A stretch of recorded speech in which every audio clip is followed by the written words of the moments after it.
Welcome to the Kenyan Nota Movement, KWM podcast. Just imagine a vegetable vendor, right? Her wholesale costs essentially triple overnight. Yeah, which is just devastating. Right, and yet the flagship government fund that was, specifically designed to save her business, it only offers enough credit to buy, like, 2 onions. It's mathematically impossible. Exactly. And today, we are opening up a massive, meticulously detailed piece of civic journalism to understand exactly how that mathematical impossibility became a reality for millions of people. Yeah, and I think this deep dive is, well, at its core, it's a profoundly positive and empowering exercise in citizen accountability. Absolutely. Because we are really looking at what it means to document reality, to pay attention and take an active role in the civic life of a nation. Right. It's all about the power of the people to just keep the record straight. Precisely. Because accountability isn't just a political buzzword thrown around during election cycles. It is the literal mechanical foundation of a healthy, functioning society. And today, we are leaning into a piece of writing that takes that responsibility incredibly seriously. It really does. It's a document that attempts to bridge the vast distance between podium rhetoric, the speeches, and the actual lived reality of the pavement. So we are unpacking a hard-hitting article. It was published on April 14, 2026 by Village Action Online. And the title alone, it pulls absolutely no punches. No, it really doesn't. It's called William Ruto Has Broken Kenya. And here's the receipts.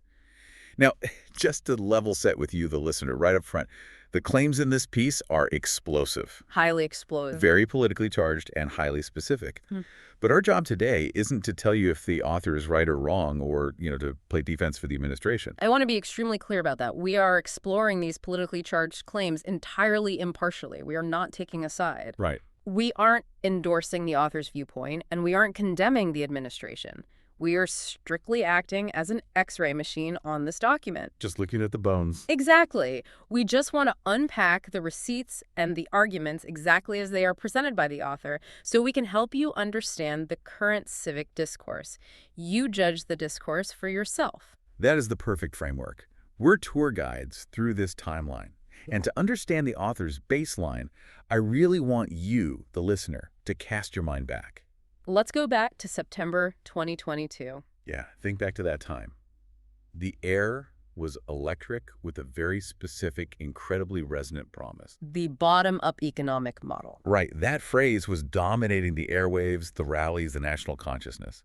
Okay, let's unpack this, because that psychological angle is just fascinating to me. It was undeniably a defining moment in recent political history, yeah. But why was it so powerful? Kenyans are no strangers to political slogans. Yeah. We've heard every single variation of, development and empowerment for decades. Oh, absolutely. Every election cycle. But this one seemed to bypass the usual political cynicism.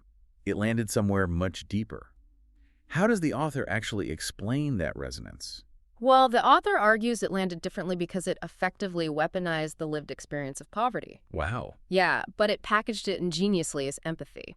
The model was brilliant in its political application because it took the candidate's own narrative of humble origins, the imagery of the chicken seller, and utilized it. Right, as living proof. Exactly, living proof that he fundamentally understood the daily friction of the forgotten Kenyan. It wasn't the traditional top-down, trickle-down economic pitch we've heard from technocrats forever. It was a direct, localized promise. Yeah, it looked at the street vendor, the roadside mechanic, the people who have historically felt entirely invisible to the political and financial elite, and it essentially said, I see the exact nature of your struggle because I have lived it. Right. It bypassed the macroeconomics completely and went straight for identity. Total emotional resonance. The individual hustler out there on the street finally felt they had, an authentic advocate poised to take the highest office in the land. Which really brings us to the transition we need to make here. Right. How does a campaign built on such an unprecedented emotional connection with the so-called hustler lead to the intense grievances outlined in this text? That is the central paradox the author attempts to solve here. So let's look at the specific demographics that were targeted. I want to start with perhaps the most famous symbol of them all in this political era. The mama mboga. Exactly. We don't even need to define her, because every Kenyan knows exactly who she is and what she represents in the national economy. Right, the small-scale trader. The author notes that Mama Mboga was the ultimate campaign prop. She was everywhere in the speeches, the absolute undeniable face of the hustler nation. Yeah, the writer basically says she was the very reason the bottom-up model was supposedly drafted in the first place. The core promise was that the economic pyramid would be inverted. You know, government-backed credit, infrastructural support, favorable trade policies, they would all flow directly to her first. But the reality check presented by the author here is just incredibly stark. It really is. The source dives into the microeconomics of her daily reality today, and the author details their findings. The cost of basics, tomatoes, onions, cooking oil, Sukuma Wiki, it has essentially tripled. Wait, tripled. Let's pause and actually look at the math here, because the author makes a crucial point. For a small-scale trader, a tripling of wholesale costs isn't just like an inconvenience. No, it's a catastrophic existential threat to their business model. Right, their capital is mostly static. If you have 1,000 shillings to buy stock in the morning and the price of goods triples, your stall is suddenly two-thirds empty. Exactly. But why did this happen? Does the author just blame global inflation? Or do they point to specific domestic mechanics? Oh, the author points a very direct, unyielding finger at domestic policy decisions. Specifically, they point to the expansion of the value-added tax, the VAT. Ah, right. Yeah, the VAT expansions embedded within the finance bills. These expansions, the source argues, hit small, informal traders the absolute hardest. And there was a total lack of promised government subsidies or relief funds for them. It's like offering someone an umbrella in a storm, but when it starts raining, you actually just take their coat. That's a highly accurate way to visualize it. But wait, didn't the government offer credit cooperatives for these exact traders? I thought a huge part of the platform was organizing them into formal SACCOs that the government would inject with billions of shillings. The author absolutely addresses that. They acknowledge the campaign spoke endlessly of robust credit cooperatives. But the article notes that what actually materialized was entirely different. A pivot away from structural lending. Yeah, toward a highly individualized, algorithmic microloan system, which we will analyze shortly. The image of the struggling trader was borrowed for political leverage. But the source argues there is zero systemic intention of actually helping her. Which brings us to the second highly visible demographic highlighted in the receipts. The boda boys, the writers. Yes. If the Mama Mboga was the heart of the campaign's empathy pitch, the boda writers were undeniably its physical muscle. They were the visible, revving engines of the grassroots campaign, right? Completely. And they were promised subsidized fuel and cheap safety gear. But let's dig into the reality check the article provides. The author outlines a current state where those fuel subsidies were actively scrapped. Scrapped entirely. And so now they face crippling fuel prices and zero formalization to protect them from rogue county bylaws. Let's look at the mechanics of why the fuel price is so devastating. It's devastating because of their financing model. The vast majority of these riders do not own their motorcycles. They operate on a leasing system, paying a fixed daily rate to the actual owner. Oh, wow. So when the cost of fuel doubles at the pump, their daily remittance to the owner doesn't drop. Exactly. The rider is caught in a mechanical squeeze. They absorb the entirety of that fuel price shock directly into their meager daily profit. They earn less in real terms because fuel, food, and repair costs skyrocketed while fares stagnated. And they can't raise the fare because their customer base is just as broke as they are. Right. What's fascinating here is how the very people who physically mobilized the campaign are cited as the most negatively impacted by subsequent policy failures. It's a brutal irony.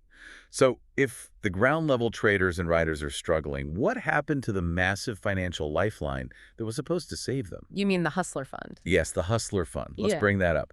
It was touted as no collateral, low interest, mobile disbursement directly to your phone. It sounded like a paradigm shift, but the author unpacks why they explicitly call it a cheap loan lie. A cheap loan lie. That's a heavy accusation. It is. The author argues it functioned as a microfinance PR tool rather than an economic lifeline. Wait, really? Just a PR tool? Yeah, because they look at the algorithmic caps.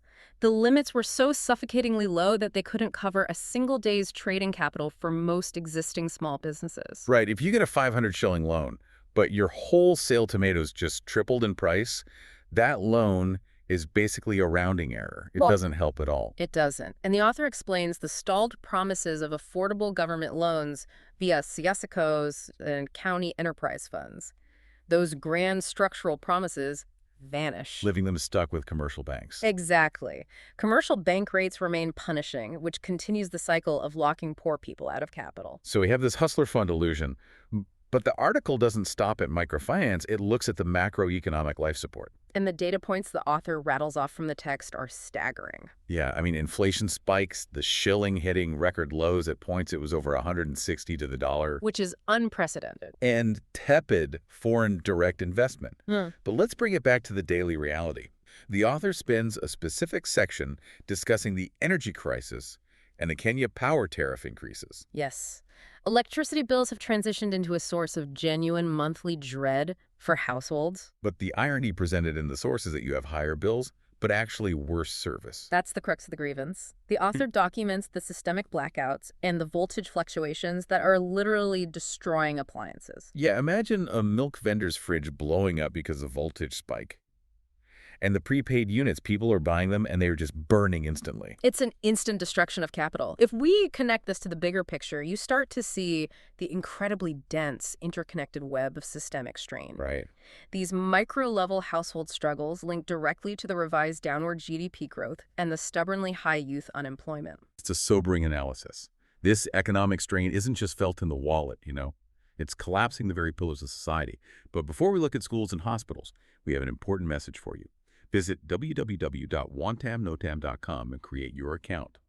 Let's connect on Facebook for more discussions. The link is https://www.facebook.com/Kenyan Pituka Pamoja. You can buy the full ebook here.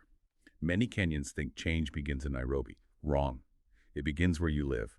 When citizens share what happens in Turkana, Makueni, Kisumu, and Nyeri, patterns appear. The same tricks, the same hands. That's how accountability begins, not with titles, but with ordinary people refusing to be fooled twice. We want your stories, what is happening or what's not. Who is doing something right? Who keeps promising and vanishing? Tell it as it is. No filters, no spin. Your words can wake up the next person to act. That is how a movement grows, one honest post at a time. This platform is not a news site. It's a people's record. Every comment, every truth written here forms a trail that no spin doctor can erase. When you post, you're not just reacting. You're documenting Kenya as it is. History isn't written in offices anymore. It's written here by you. All the 47 counties are listed there. Identify your county and start posting, sharing your ideas that can help change your village, city, and nation.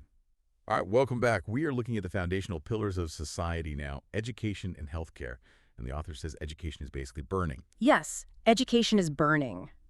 They contrast the campaign promises with the ground reality. The promises were huge. Free laptops, improved infrastructure, mass teacher hiring. But the ground reality, as the host and I are discussing, is defined by the chaotic rollout of the CBC junior secondary school transition. It wasn't just a syllabus update. The author describes grade 7 kids arriving with literally no classrooms. Total systemic failure. And the Teachers Service Commission, the TSC, is in a war with striking underpaid teachers. And the parents are getting hit with illegal levies, right? Yeah. Like being forced to pay for desks the government promised to provide. Exactly. The author visualizes the crisis by highlighting specific counties mentioned in the text: Turkana, Kisumu, Kitui, Kwale. What's happening there specifically? Children sit in crumbling structures, sharing textbooks 5-to-1 with unpaid instructors. 5 kids to 1 book. Unbelievable. Here's where it gets really interesting, though. The author draws a parallel from the schools directly to the crisis in healthcare. Yes, specifically at Kenyatta National Hospital, KNH. The apex of the health system. And the nurses are striking. Right, and the author explains this isn't about greed. It's about the government failing to pay agreed salaries and massive understaffing. They're doing 24-hour shifts alone. But the author ties this back to a massive policy failure, right? The transition from UHC to SHA. The transition from the National Health Insurance Fund, NHIF, to the Social Health Authority, SHA. The source claims this resulted in massive confusion and delayed reimbursements. So hospitals aren't getting paid, which means they can't buy supplies or pay staff. Exactly. And it actually left the most vulnerable, the rural poor, the elderly, entirely outside the coverage net because of digital hurdles. They just got excluded by an app. The source paints such a solemn image here. Treatable patients deteriorating in corridors while a striking nurse stands outside. It's horrific. The system is paralyzed. And when you stack all these compounding crises, you create a powder keg. Which brings us to the breaking point. Gen Z, the finance bill, and the leadership vacuum. The spark was the June 2024 Gen Z protests. Right, let's detail the finance bills that started it all. The bills attempted to tax absolute survival items.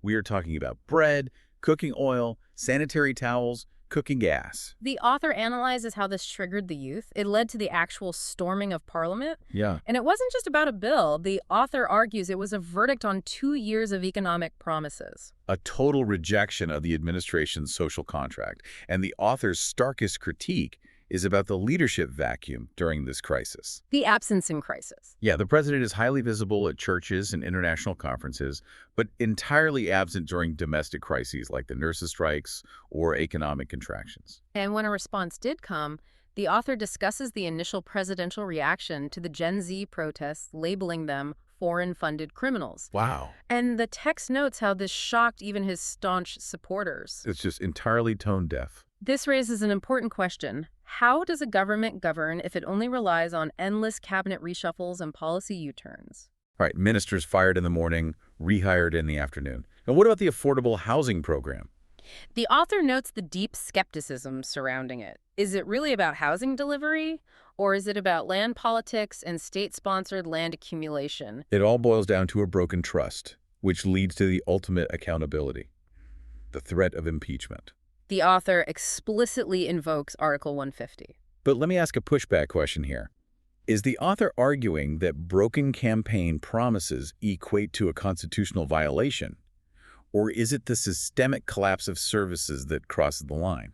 The expert unpacks this distinction based on the text. The standard isn't perfection, right? It's a gross violation of constitutional duties. Okay, so it's the totality of failing basic health and education rights. Exactly. So what does this all mean? We need to connect the dots. Yeah. The overarching theme is a presidency that promised a bottom-up miracle, but according to this source, delivered a masterclass in broken promises. But I want to leave the listener with a final forward-looking thought that builds upon the text. Okay, let's hear it. If a digitally organized, unaffiliated group of young citizens, Gen Z, can successfully force a government to withdraw a national finance bill, are we witnessing the end of traditional ethnic-based political campaigning in Africa? And the birth of purely issue-based accountability? That is a profound thought. The power is truly in the hands of the citizens to document and demand better. Visit www.wantamnotam.com and create your account. Let's connect on Facebook for more discussions. The link is https://www.facebook.com Kenyan. You can buy the full ebook here. Many Kenyans think change begins in Nairobi. Wrong. It begins where you live. When citizens share what happens in Turkana, Makwini, Kisumu, or Nyeri, patterns appear. The same tricks, the same hands. That's how accountability begins, not with titles, but with ordinary people refusing to be fooled twice. We want your stories, what is happening or what's not. Who is doing something right? Who keeps promising and vanishing? Tell it as it is. No filters, no spin. Your words can wake up the next person to act. That is how a movement grows, one honest post at a time. This platform is not a news site, it's a people's record. Every comment, every truth written here forms a trail that no spin doctor can erase. When you post, you're not just reacting, you're documenting Kenya as it is. History isn't written in offices anymore. It's written here, by you. All the 47 counties are listed there. Identify your county and start posting, sharing your ideas that can help change your village, city, and nation. Thank you for listening to the Kenya Wantam Notam Movement, KWM Podcast.